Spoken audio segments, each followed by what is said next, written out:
All right, welcome to the channel. If it's your first time here, please do like and subscribe.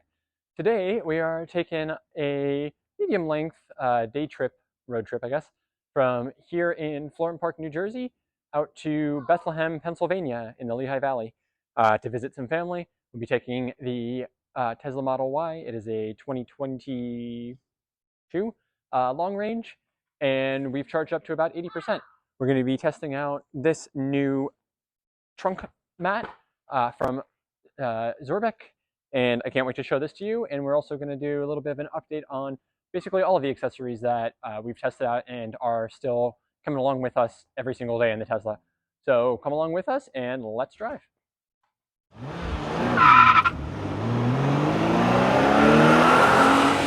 That's right. All right, so first up here, I know I've shared a couple of different mats and liner sets for the Model Y, but I'm pretty excited for this one from Zorbec, which is a company that I just learned about. And what is cool and unique about this one is, first of all, it's very lightweight and not super bulky and everything, but it is entirely machine washable and dryable, which is really amazing. It's got this great non-slip, non-skid material on the back, which is going to keep it secure to the trunk, but it's not like a abrasive Velcro-y thing that's going to rip up or destroy the fabric in there at all. And then this side has got this really nice, soft kind of like suede felt material, which it says is fully absorbent and has been tested with spilled marinara sauce from pizza, uh, water, and other liquids, which for us, as you can see, with the kids running around and always throwing things in and out of the trunk, this is going to be great for us. All right, so let's test this out. Installation is going to be super simple. We're just going to lay this down in there. All right, watch out, guys. Yeah, and okay, this way. All right, yeah, and that matches perfectly. Oh yeah, that's great. Like that doesn't move around at all. And you got this little cutout here so that you still have access to the little loop here to pull up the under trunk storage. So you still have access to the under trunk storage, which is really nice. And I like that, with this kind of lightweight material and like, soft fabric-y type of thing here. It's not like a big, heavy rubberized mat that makes it hard to lift up and open the thing here. And apparently it's soft enough for 7-year-old faces too. But yeah, so that's in there now. Nice and super secure. That doesn't feel like it's going to move around at all. Yeah, it doesn't even like slide. All right, so let's see. What are you doing? Okay, let's see. Is that nice? Okay, let me get your soccer ball before we drive over it. All right, perfect. All right, so that looks great. We're gonna test out, give this a ride for its pace. Is that a thing? I know when they start talking, my brain stops working. But we're gonna test this out on our drive today and get the trunk loaded up. And I'll also give you an update on a bunch of the other stuff we got in the car. All right, now, of course, one of the awesome things about driving an EV is if you have the ability to have electricity in your garage or outside, wherever you keep the car, you can just keep it charged up all the time.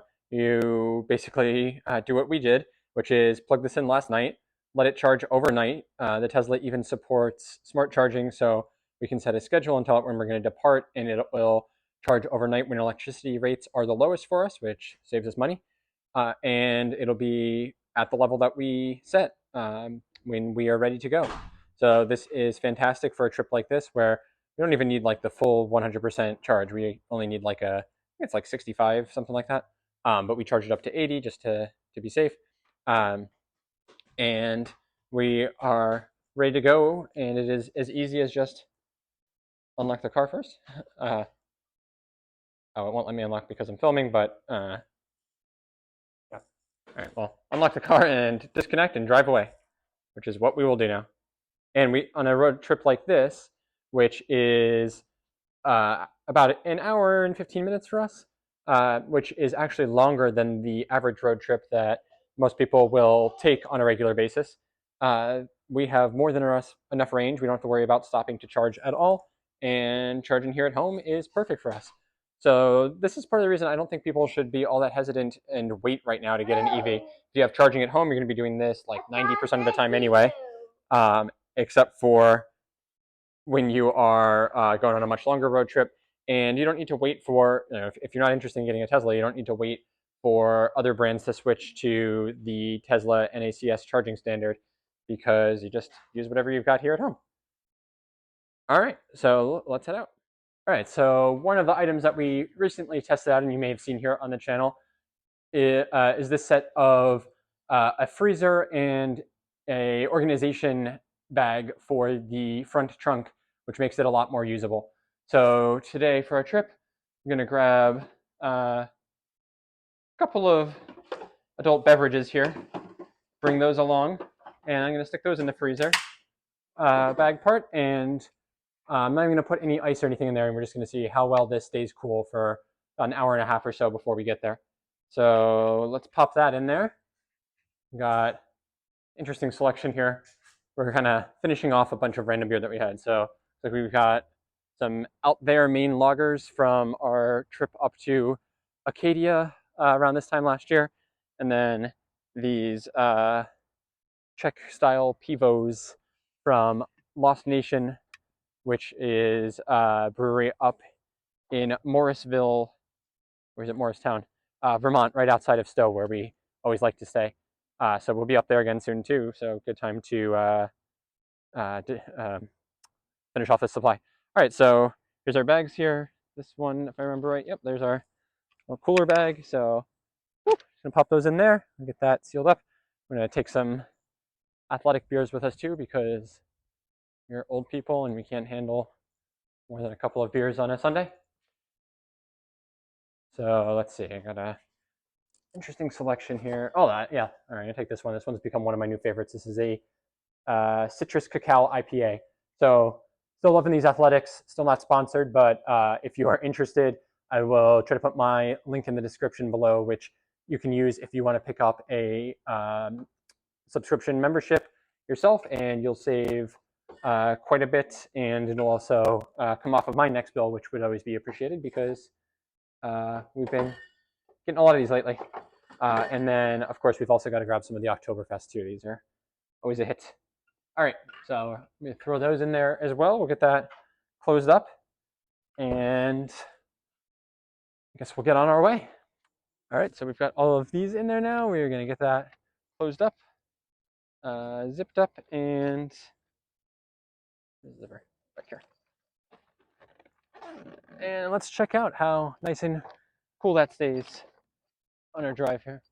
All right.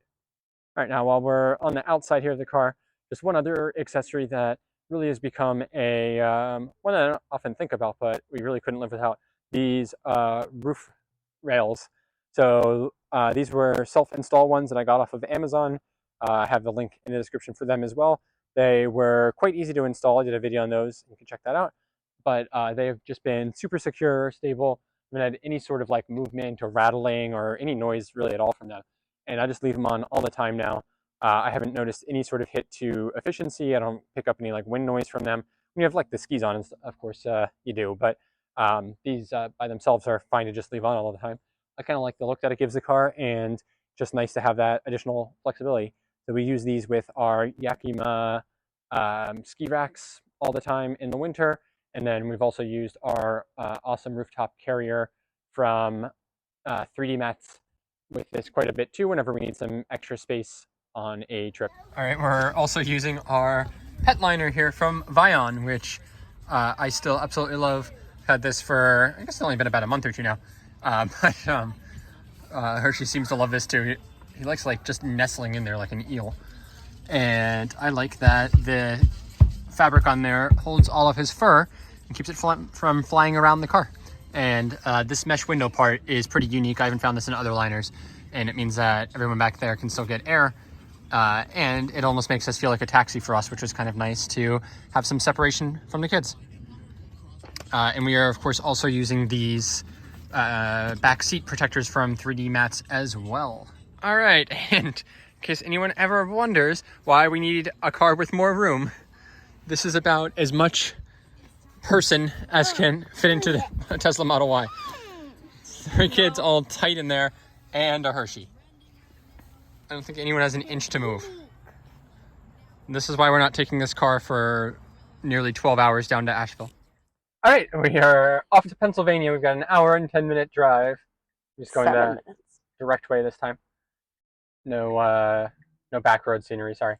But yeah, we were just talking about, so next week we are doing a road trip down to Asheville, which was supposed to be in the Rivian, and that's not happening. And I'll get back into that later, but I'll give you a warning for everybody who doesn't want to listen to me complain about Rivian for 5 minutes, so you can skip ahead. We were discussing which car we're going to take, and I mean, I don't think there was really any debate. No-brainer. As much as I would like to take this one for the sake of having another EV road trip, it's just not feasible. Yeah, it's not enough space in here. It would be, even with the great supercharging network, it would be, I think, 12, 13 hours driving, plus like adding more if there's any traffic or additional stops for anything.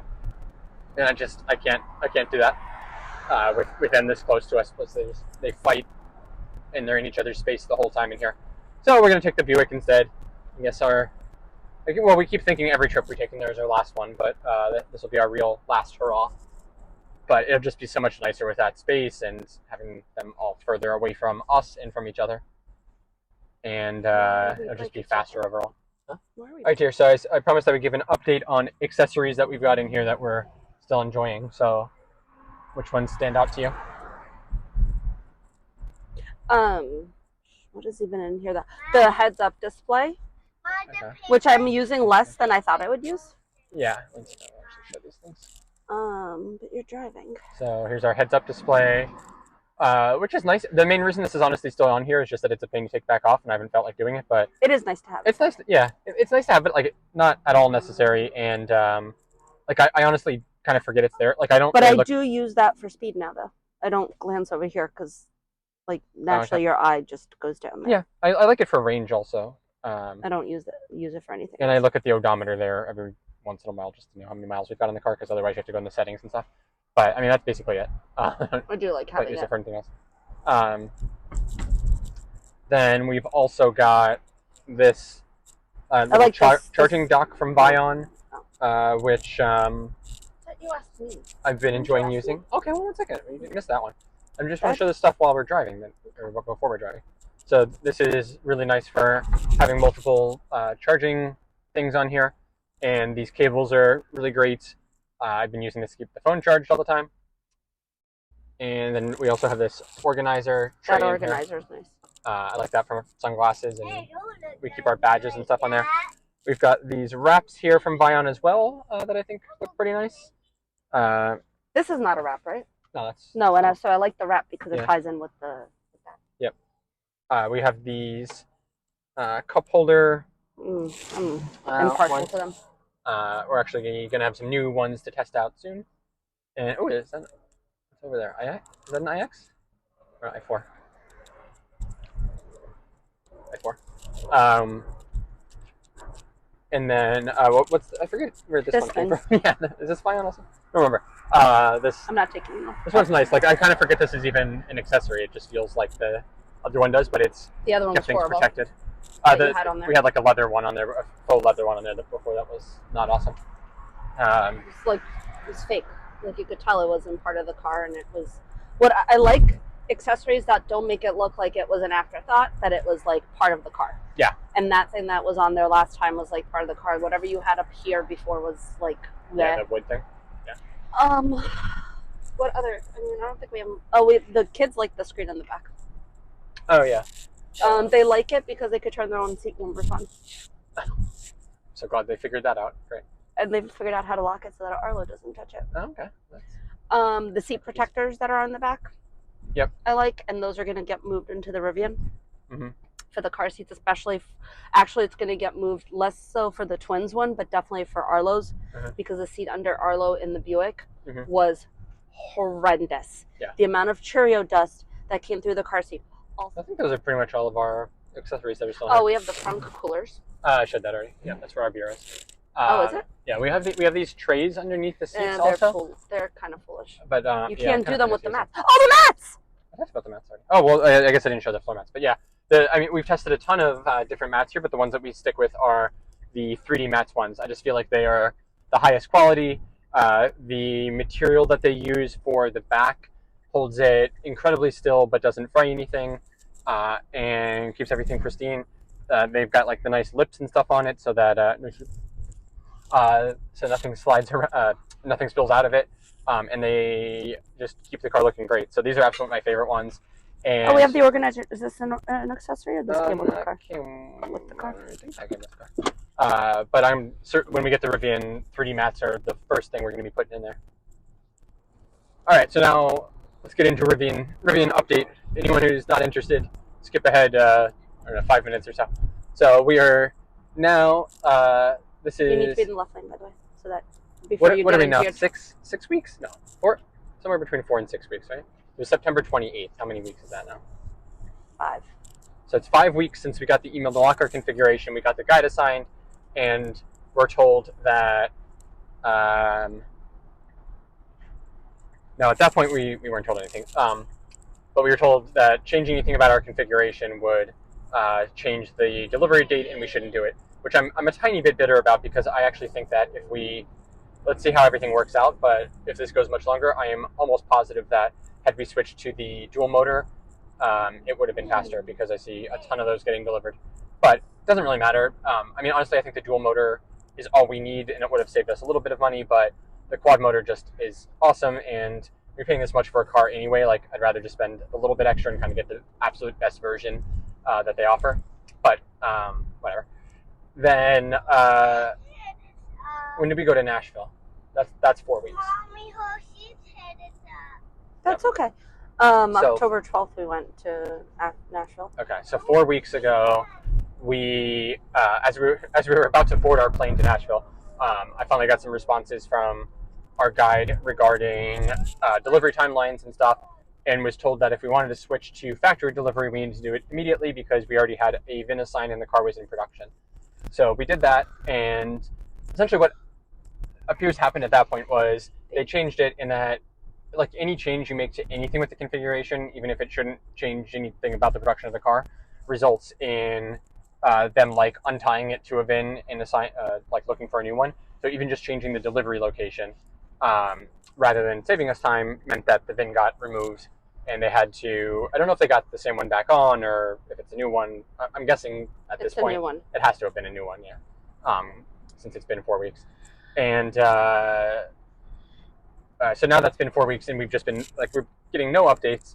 I have to keep just emailing them all the time. Generally, it takes at least 24 hours to get a response, and about half the time I don't get one at all. They're always super friendly when they do respond to you. It's just they're very slow, and they don't really give you any information. So as of but that's like literally customer service. Yeah, I understand, but it's incredibly frustrating when you're waiting on a car. Like, and the biggest thing is, this is a car we reserved a year and a half ago. Like, we were waiting for it. I had no expectation we were going to get it this year. Like, I expected by the end of like Q1 next year, and I was optimistic that we'd get it this year, like if production kept ramping and everything. So like, I was very pleasantly surprised and happy when the delivery timeline was moved up, and when it seemed like things were imminent. Yeah, but then I think that triggered your impatience. Yeah, but then don't tell us. First of all, they should not send a lock your configuration email if they are not basically putting in the car in production, and then they shouldn't tell you that you have a VIN and everything. They shouldn't tell you the VIN thing. I think the lock the configuration thing is fine, because that could be a planning thing. Because depending on how many lots. Remember what the guy was telling you at the store, that they changed the line over to do all greens, or change the line over to do all.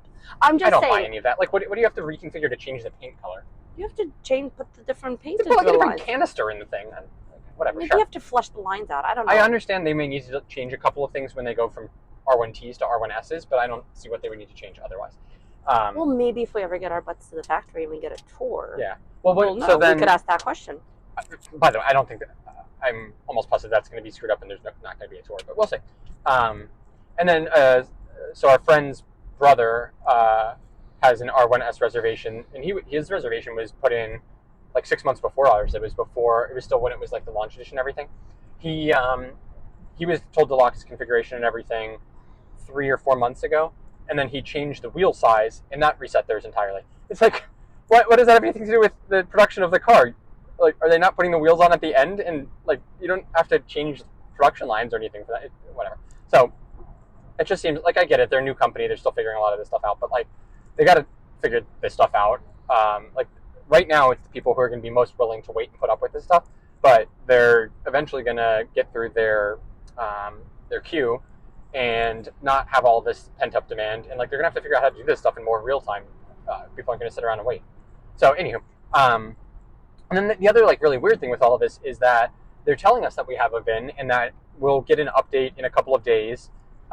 Even 4 weeks ago, we were told it would be a few days until we were invited to the purchase process, which is basically like when you start doing all of the but like doing paper, title and registration and finances and trade-in and locate delivery and all of that stuff. And we haven't received anything there, and nothing in the app or on the account online or anything is like updated to show anything.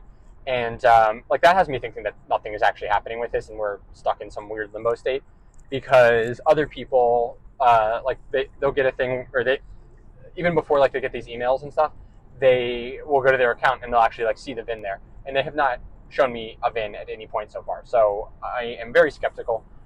So anyway, long story short, like, could be tonight we'll receive an email for the next steps, and we'll, especially since Sunday, tomorrow night. Okay, fine, tomorrow. Well, it could be like in the day tomorrow.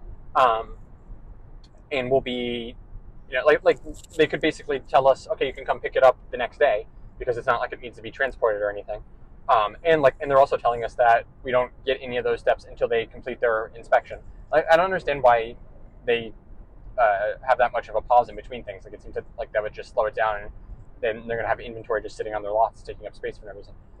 But whatever. So it could be very fast in terms of those next steps and everything, or we could just be sitting here and waiting for several more months. So it's frustrating not knowing is the part that bugs me. Like, I want a realistic timeline.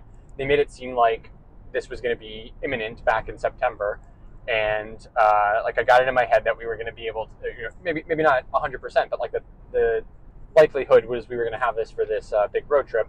And even started planning like where we would stop at the Rivian chargers and stuff along the way, and everything.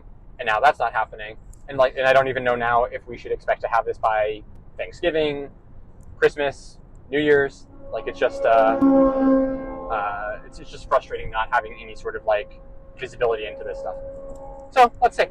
We'll keep you all updated. But so far, it's not like it's a bad experience. It's just like, I wish that they would do better about being transparent with this stuff and not getting your hopes up and like setting a reasonable expectation about things. All right. Well, we are on beautiful. What are we on? 37 through New Jersey, on our way to the lovely Lehigh Valley. We're a little bit past past peak foliage. But Polk, it's still nice out, and it's just a beautiful day today. It's Marathon Sunday, New York Marathon Sunday, and I am a little salty because the day I ran the marathon in 2014. Salty seems to be a theme right now. Yeah, I'm salty about everything. It was so cold and windy and just frigid. Today's such a beautiful day. I went out for a nice long run, and it was gorgeous. I mean, I enjoyed it, and I would love to run the marathon in weather like this, but I would love to spectate the marathon in weather like this. Yeah, I know. Yeah, like being out there and just in a hoodie or something instead of like bundled up in Fjallraven jackets, parkas. It was so cold when you ran the marathon. It was awful. But anyway, it was so windy. Yeah. Yeah, the wind I almost was got into terrible. a fight with a woman on First Ave. I remember that. Fabulous. Yep. Hit her on the head with Hershey. And I pretended the wind did it. The wind didn't do it. I did it. That's nice. She thought she owned the block. She literally thought, because she had space reserved in the bar that was where we were watching, that she had reserved the whole First Avenue for her friends and family to watch the marathon. Yeah, I don't think it works that way. Yeah, it doesn't. There's no what do you call that? You don't own the airspace in front of your bar reservation. All right, well, let's switch to some scenery now as we head to Pennsylvania.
loading up the trunk with more beer here from Lost Tavern here in Hellertown.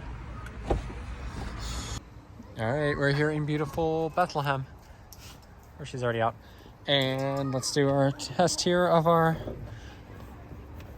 freezer.